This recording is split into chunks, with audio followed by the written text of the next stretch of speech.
चलिए, super 100 classes के इस यूट्यूब चैनल पे आपका स्वागत है। आज हम सेट 18 पढ़ने वाले हैं। आपको साइंस के टॉप 25 क्वेश्चन कराए जाएंगे।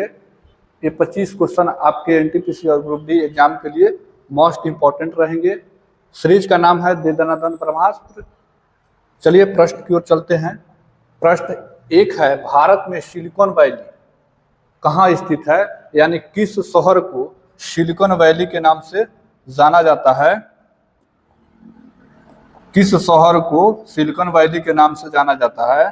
तो आपका ऑप्शन दिया है, ए में बेंगलुरु, बी में चेन्नई, सी में हैदराबाद और डी में कोलकाता। तो बेंगलुरु हो जाएगा, यानी ऑप्शन ए आपका करेक्ट हो जाएगा। यानी सिलिकॉन वैली के नाम से बेंगलुरु को जाना जाता है।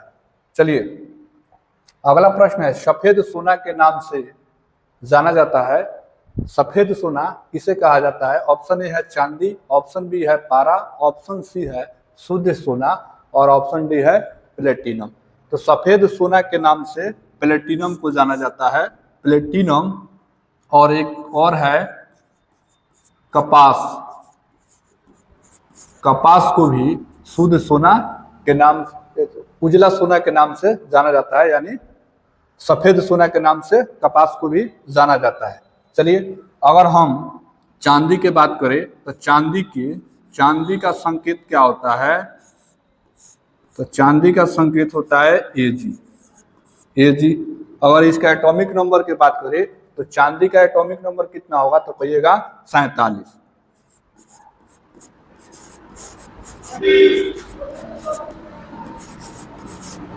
चांदी का एटॉमिक नंबर हो जाएगा आपका 47। एग्जाम में पूछ लेता है कि चांदी का एटॉमिक नंबर यानी परमाणु संख्या कितना होता है।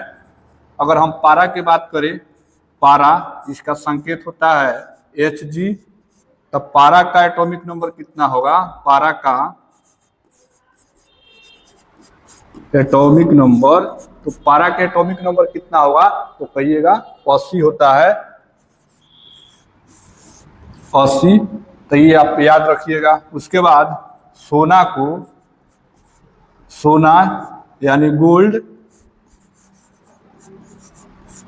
तो इसको सांकेतिक है Au।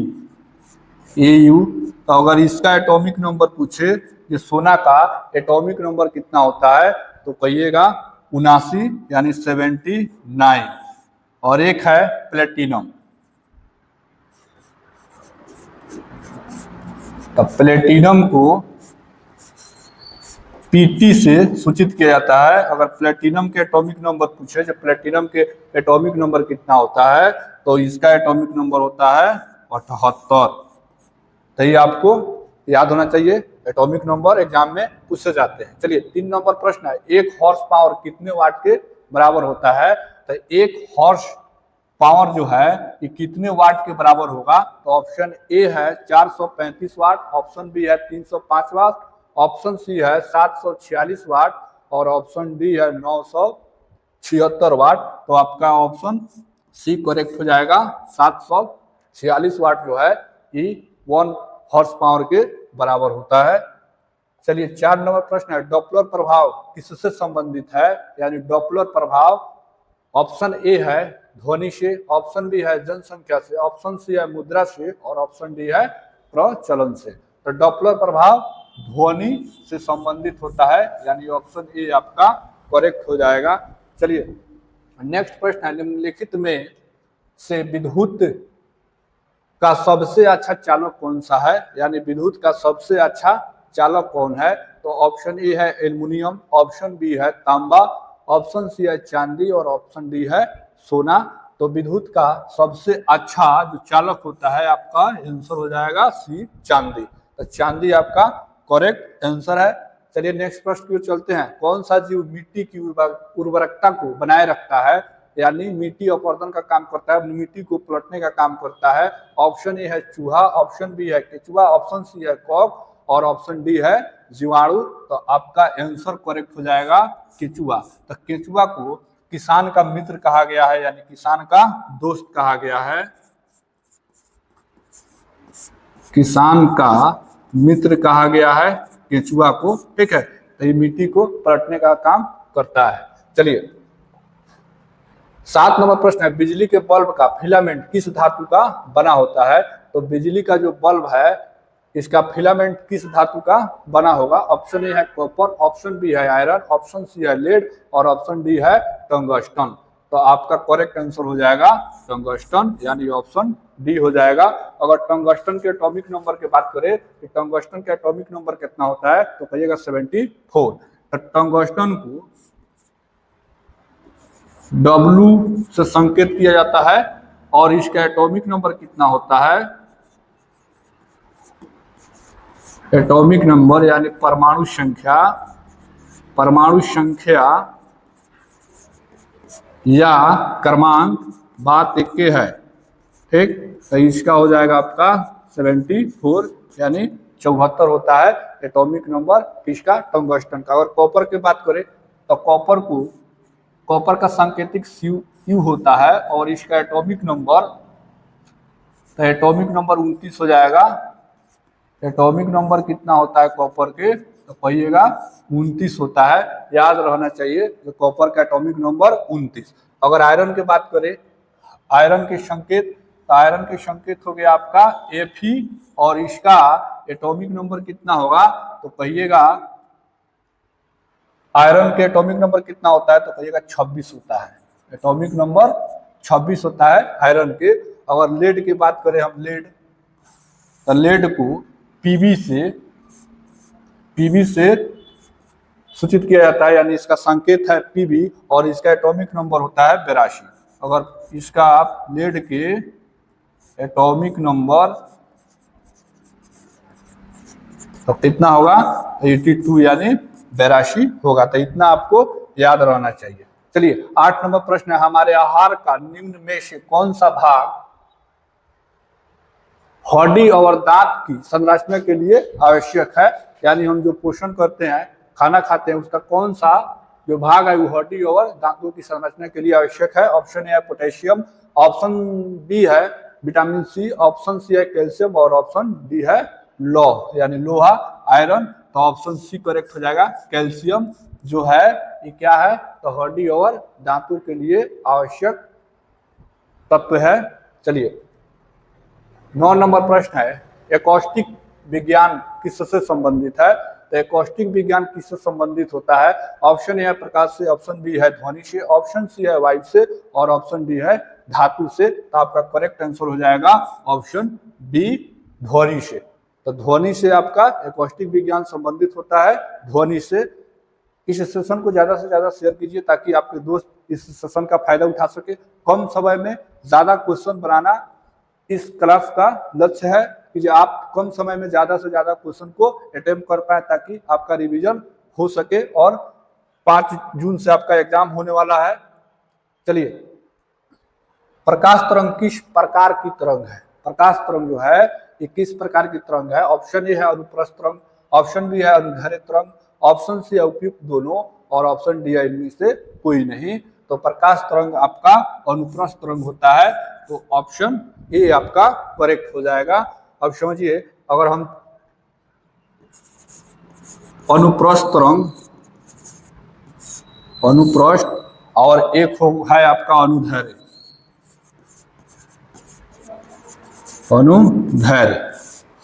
तो अगर अनुप्रस्थ तरंग की बात करें जो कौन कौन अनुप्रस्थ तरंग होते हैं? तो कहिएगा विद्युत चुंबकीय तरंग अनुप्रस्थ तरंग होते हैं। तो एक तो हो गया आपका विद्युत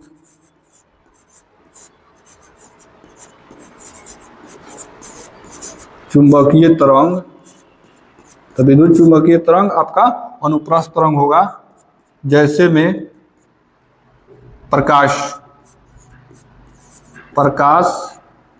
क्या है? तो अनुप्रस्थ तरंग है। उसके बाद रेडियो तरंग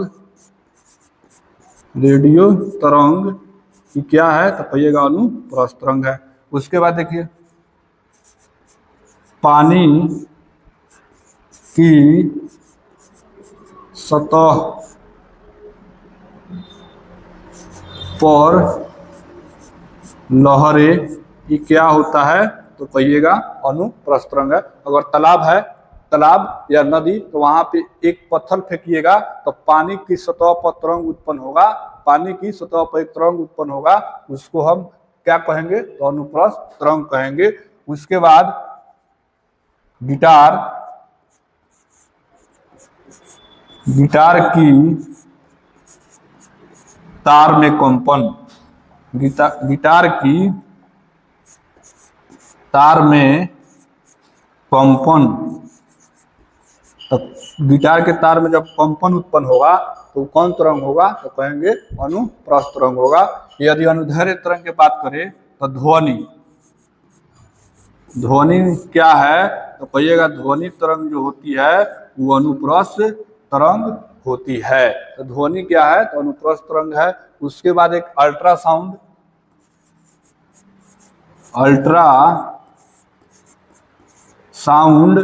तो अल्ट्रासाउंड क्या है, तो कहिएगा अनुदैर्घ्य तरंग है। तो ध्वनि और अल्ट्रासाउंड अनुदैर्घ्य तरंग और अनुप्रस्थ तरंग। तो विद्युत चुंबकीय जो तरंगे होती है वो अनुप्रस्थ तरंग होती है।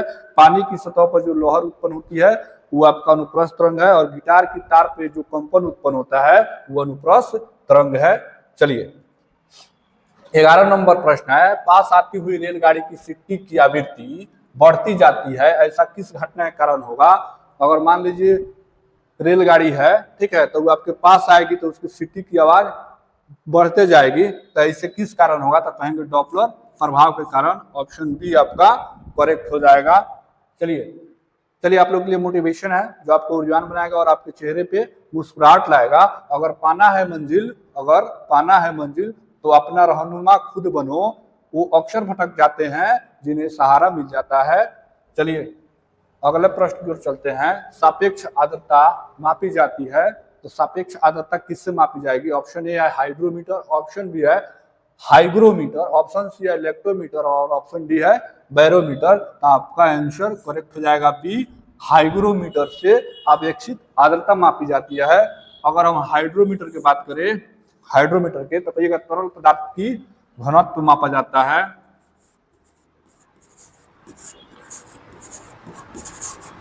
तरल पदार्थ की घनत्व की माप की जाती है, किससे माप की जाएगी, किससे, तो कहिएगा हाइड्रोमीटर से। अगर लैक्टोमीटर की बात करें तो कहिएगा दूध की शुद्धता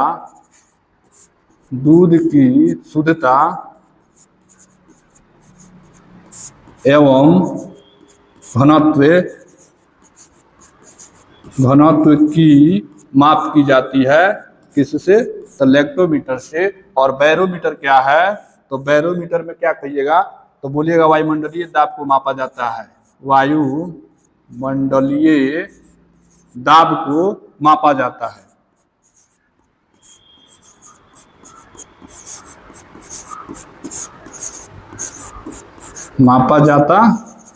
है। चलिए 13 नंबर प्रश्न है, अमोनिया क्लोराइड का जलीय विलयन होता है, तो अमोनिया क्लोराइड का जलीय विलयन क्या होगा। तो ऑप्शन ए है अम्लीय होगा, ऑप्शन बी है क्षारीय होगा, ऑप्शन सी है उदासीन होगा और ऑप्शन डी है रंगीन होगा। तो आपका करेक्ट आंसर हो जाएगा ऑप्शन ए। तो अम्लीय विलयन का और अमोनिया क्लोराइड का अगर जलीय विलयन की बात करें तो वो अम्लीय होता है। अगर अमोनिया क्लोराइड के रासायनिक सूत्र पूछे,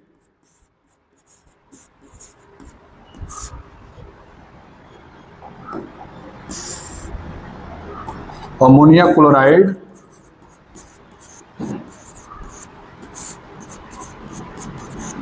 रासायनिक सूत्र,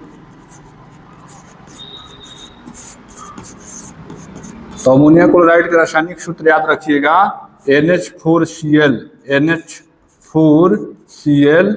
ठीक है। तो ये क्या होता है, तो कहिएगा ही इसका जलीय विलयन अम्लीय होगा। इसका पीएच मान पूछ लेता है, इसका पीएच मान कितना होता है, पीएच मान, तो अमोनिया क्लोराइड के पीएच मान कितना होगा, तो कहिएगा 4.5 से लेके 6.0 के बीच इसका पीएच मान होता है, किसका, तो कहिएगा अमोनिया क्लोराइड का। अगर हम अम्ल की बात करें,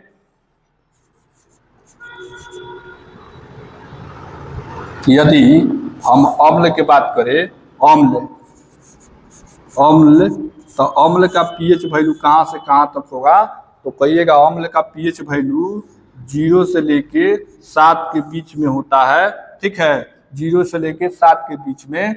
अगर क्षार का पूछे, क्षार का, तो कहिएगा 7 से लेके 14 के बीच में होता है। और जो 7 किसका होता है, 7, तो कहिएगा इस 7 जो है उदासीन होता है। ठीक है, चलिए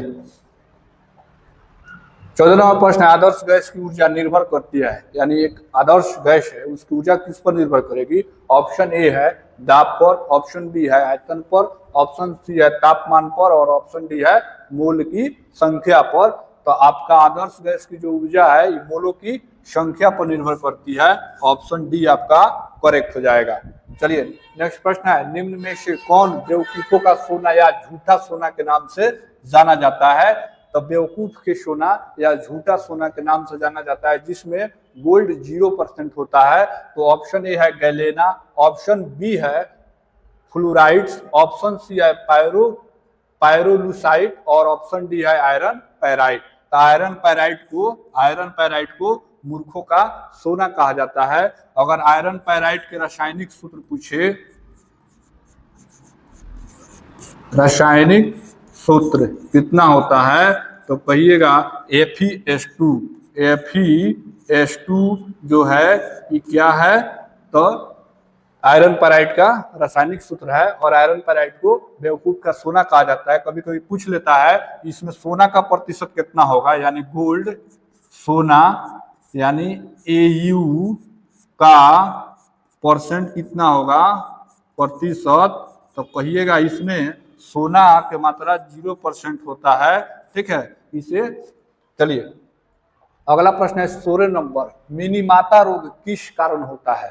तो मिनीमाता रोग किस कारण होगा। ऑप्शन ए है पारा, ऑप्शन बी है कैडमियम, ऑप्शन सी है सीसा, और ऑप्शन डी है जास्ता। तो आपका करेक्ट आंसर क्या हो जाएगा, तो आपका करेक्ट आंसर हो जाएगा मिनीमाता रोग कैडमियम के कारण होगा। तो अगर मिनीमाता रोग की बात करें, मिनीमाता रोग, तो मिनीमाता रोग कहिएगा होगा क्यों, तो कहिएगा मिनीमाता रोग मिथाइल मरकरी के कारण होता है। मिथाइल मरकरी,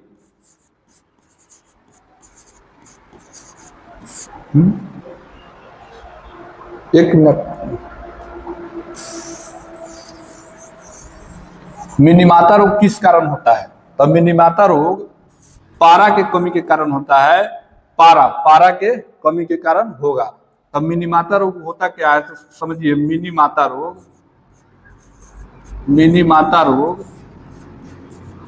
तो मिनीमाता रोग में लिखिएगा कि मिनीमाता रोग आई मिथाइल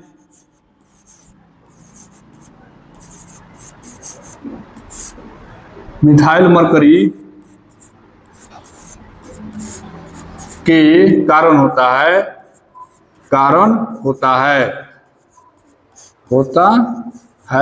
तो मिथाइल मरकरी के कारण कौन रोग होगा, तो मिनीमाता रोग होगा। कहेंगे यह क्या है, तो कहेंगे यह एक प्रकार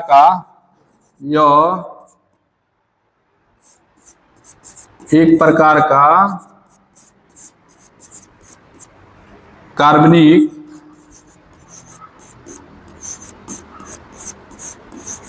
पारा है।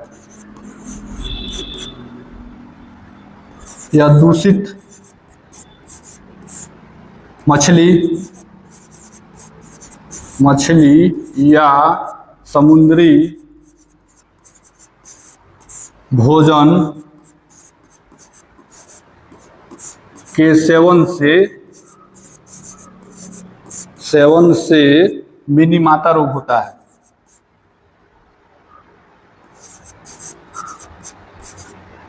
मिनीमाता रोग होता है। ठीक, यदि आप दूषित मछली का सेवन कर रहे हैं या समुद्री भोजन खा रहे हैं तो मिनीमाता रोग होने की संभावना है।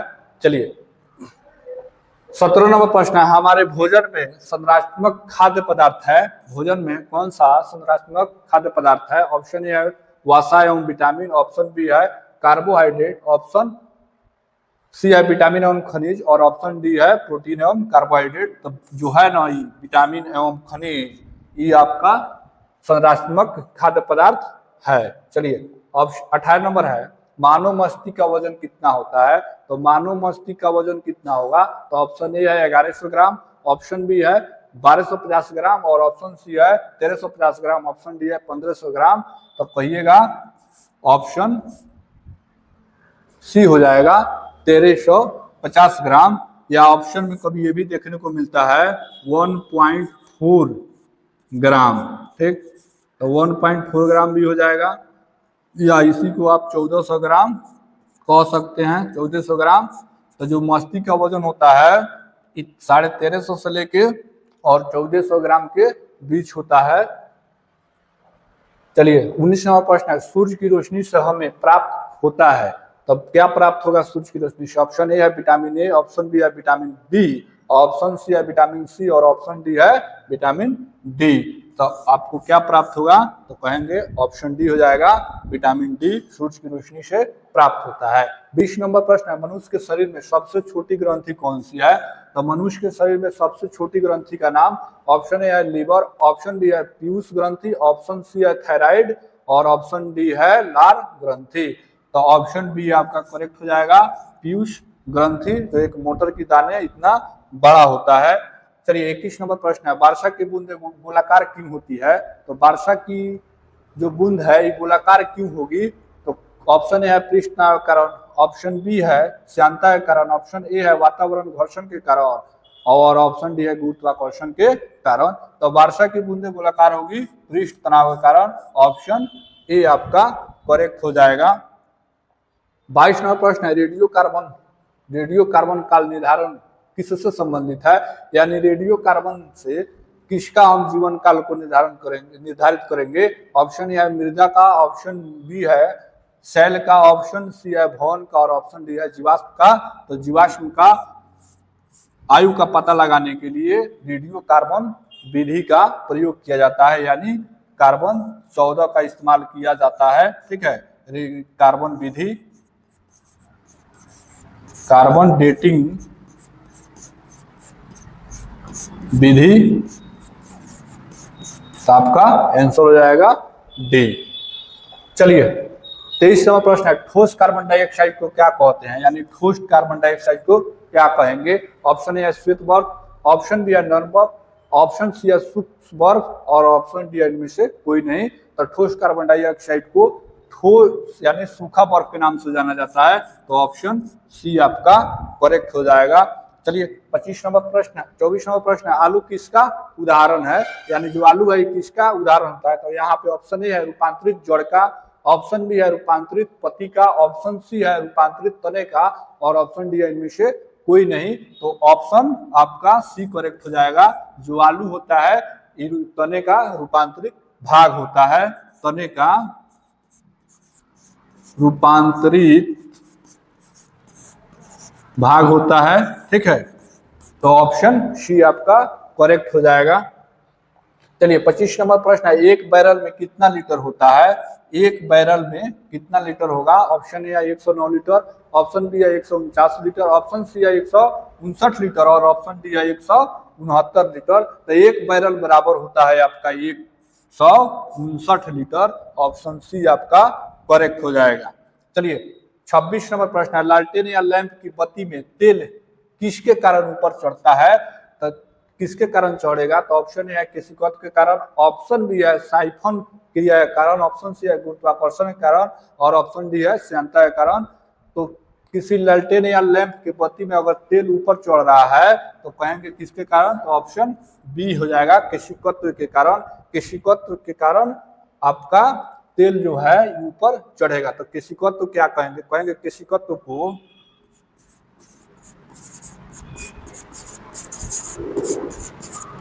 पृष्ठ